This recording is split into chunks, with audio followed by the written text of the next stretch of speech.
እሸቱ አፈቀላጭ በጣም እሸቱ እኛን አይደለም ያታለለው ራሱ ነው ተካለ።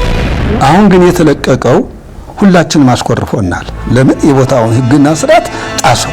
ብዙዎች በሚሞቱበት በዚህ አደገኛ የዋልድባ በረሃቷ ካንደም ሶስቴ ወደ ሌላ ገዳም ልትሄድላቸው ለምነዋት ወደ ቋርፉ ወደ ቅዱስ ቦታ እንሻገር። አሁን ያለነው እህል የሚበላበት ሊቃበው ያሉበት ቦታ ነው። ሰላም ቤተሰብ እንዴት ናችሁ? ዛሬም በአዲስ ቪዲዮ በአዲስ ሀሳብ ወደ እናንተ መጥቻለሁ። ውድ ቻናሌ ቤተሰብ እንግዲህ የዛሬ ቪዲዮ ሰሞኑን ሶሻል ሚዲያ ላይ በጣም መነጋገሪያ የነበሩ ቪዲዮዎች ካሉበት አምጥቻቸዋለሁ። እነዚህ ቪዲዮዎች ላይ አብረን ሪአክት እናደርጋለን፣ ሀሳብ እንሰጣለን።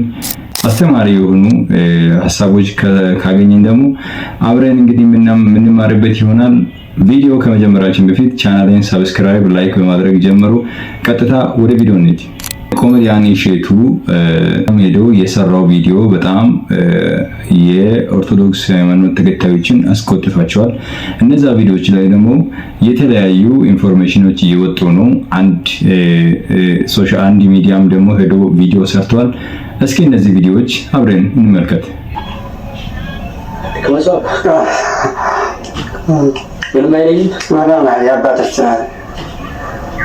መንፈስ ቅዱስ ያሳድራል። የመንፈስ ቅዱስ ማደሪያ ያደርጋል። ከዓለም የተለየ ምግብ ስለሆነ ዓለማውያን የሚቸገሩበት ነው። መናንያን ግን እንደ ስኳር እንደ ማር የሚጣፍጣቸው ጌታ ይባረክላቸው።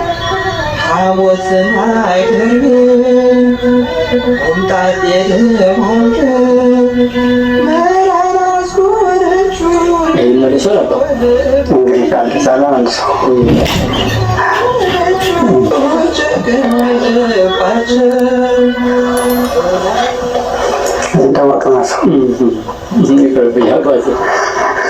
እንደዚህ የሆነ ይብስል ይበሳል።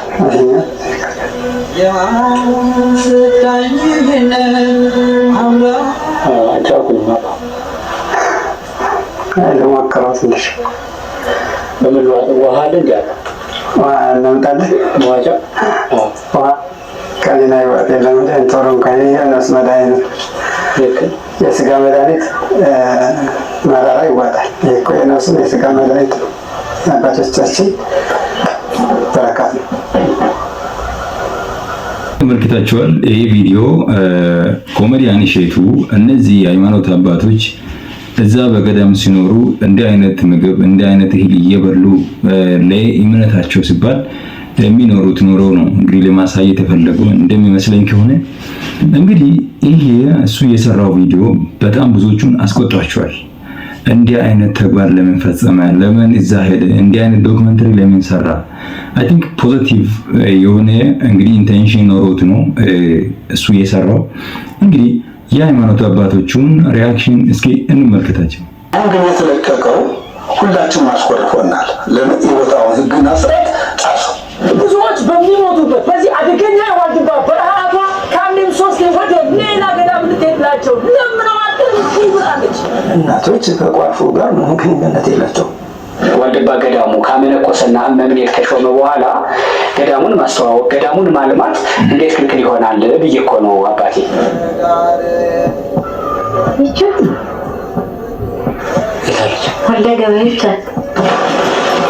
ይሄ ስክሪፕት ተጽፎለት በስርዓት ተቀናጅቶ ገዳሙ ድረስ ታስቦበት ተመክሮ የተሰራ ስራ ነው። ውጭ መንኩሰው የመጡ መነኮሳት ቀርተው ጳጳሳትም ቢሆን ገብቶ መቀደስና ስጋውን መቀደስ አይችልም። ከእናትም መለየት ለክርስቶስ መኖር እንደሆነ በበጎ በኩል ጥበብን ጨምሮ ማሳየት ካልሆነ በስተቀር ድራማ እንዴት ያስመስለዋል? ከአራቱ አፍላጋት ውጭ የተወገዘችው ቦታ እንኳን ሴት ቀርቶ ስምረት ያልተገባ ስጋው ደግሞ እዚያ ቦታ ላይ ይሄ የክርስትና ዲሲፕሊን ወይም ደግሞ ቤተክርስቲያናዊ ስነ ምግባር የሚባለውን እየተላበሰ ነው ብዬ አላስብም። ሴቶች ደግሞ መመንኮስ መመነን ልክ እንደናንተ ሙሉ ዘመናቸውን ለክርስቶስ መስጠት የሚፈልጉ ይኖራሉ። እነሱ እንዴት ይሁኑ? ቆርጦባቸው ነው እንጂ ይሄ ጥሪ አይደለም። ሴቶች ገዳም ተብሎ መጠራት የለበትም ብለው እንዲያውም ተቃውሞ ነበር። እናቶችን እያሯሯጡ ያን ያክል ካራክተር ወደ ፊልም ዓለም የገባ አይነት ነው። ዋልድባ የሴት ገዳም የሚባል ነገር በዋልድባ ሕግ የተከለከለ ገንዘብ ማምጣት ላይ ብቻ ፎከስ አድርገን የምንሰራው ስራ ከሆነ የቤተክርስቲያኒቱን ገጽታ እዚህ ጋር ደግሞ እንደተመለከታችሁት የተሰራው ስራ ትክክል አይደለም ብለው ነው እንግዲህ ሃይማኖት አባቶቹ እያነሱ ያሉት። እዚህ ጋር የተሰራው ስራ ትክክለኛ ስራ አይደለም ነው ያሉት። እስኪ የሚቀጥለውን ቪዲዮ እንመልከት። ትንሽ የሚያወዛግብ ነገር ስለሆነ ነው።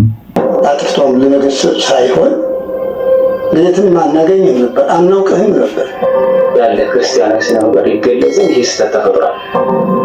ዋልድባ ቀላል ቦታ አይደለም። አልተወቀስንም፣ ተወቀስን ልጅ አልነበር። በክፋት አይደለም አባቶች በምትለው አንጀታችን ሰበረ። ታሪኩን ለማጥራት በሚል ነው ሀሳባችን በሚዲያ ያሰራጨ ነው። አትጎልም፣ አትፈስም፣ በመንፈስ በመቅዳት ነው፣ እናቶችን ለመርዳት ነው። ልጃችን በዚህ ቅር እንዳይልህ ለማለት ያክል ነው። እዚህ ድረስ እናንተ በፍጹም መምጣት አይገባችሁም። እሺ እዚህ ጋር እንዲህ ብለዋል። አልተወገዝክም፣ ልትወገዝም አይገባም የሚል አንድምታ የያዘ ሀሳብ ነው። በሌላ በኩል ደግሞ የተሰራው ስራ ቤተክርስቲያኒቱን የሚወክል ስራ አይደለም ሲሉ ነበረ። አሁን ደግሞ ልትወገዝ አይገባም። እስኪ ሌላ ቪዲዮ አለ፣ እሱንም እንየው። ለእሸቱ መለሰ ስመ ክርስትና ወልደ ገብርኤል በዋልድባ እንዳልሻ ቅድስት ኪዳነ ምሕረት ዘተስፋ ሐዋርያት አንድነት ገዳምና በገዳሙ ስም በተሰበሰበው ማህበረ መነኮሳት ስም የምናስተላልፍልህ የክፉ ስራ ውጤት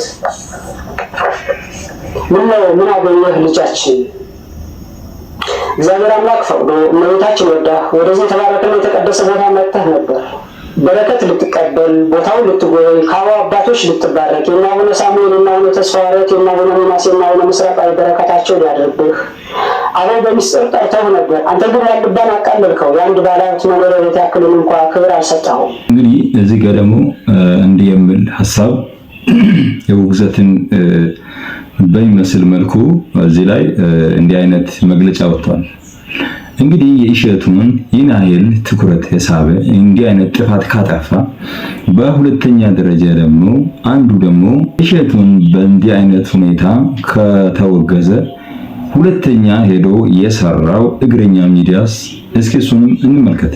ወደ ቋርፉ ወደ ቅዱሱ ቦታ እንሻገር። አሁን ያለነው እህል የሚበላበት ሊቃበው ያሉበት ቦታ ነው። ከዚህ ደግሞ ወደ ቅዱሱ ቦታ እዛ ደግሞ ሌሎች የቋርፍ አዘገጃጀቱ ሌሎችንም ትምህርቱን ይሰጡናል እና አላስቸግሮት ወደዛ እንሂድ። መልካም እሺ አባቴ።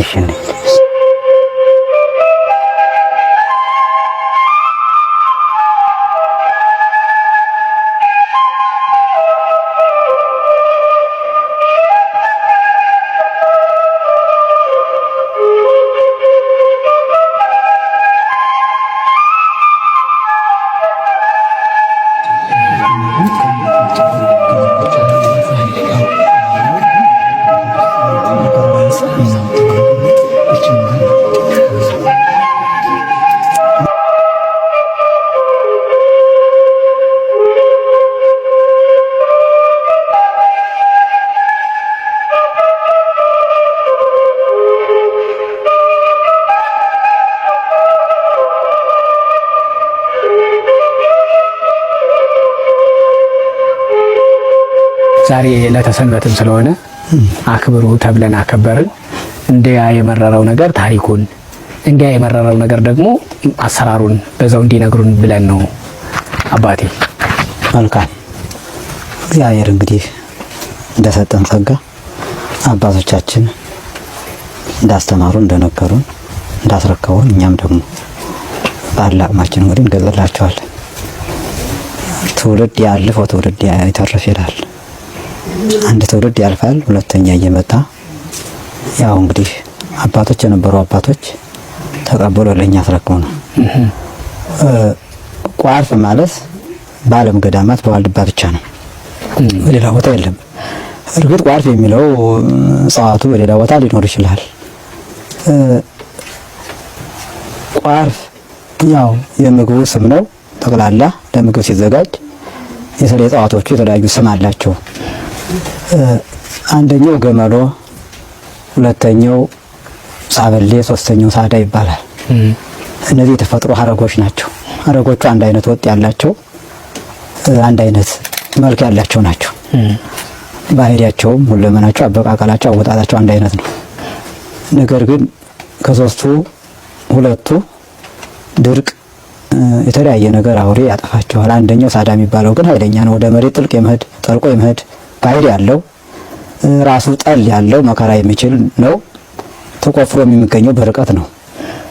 ነገር ግን ያው ቋርፍ የሚለው አጋጣሚ በስም እንዲያው በሌላም ከገዳም በፊት እንዲያው ታሪክ ይህን ቪዲዮ መስራት የፈለኩት የሁለቱ ጋዜጠኞች ስራ ትንሽ ግር ስላለኝ ነው።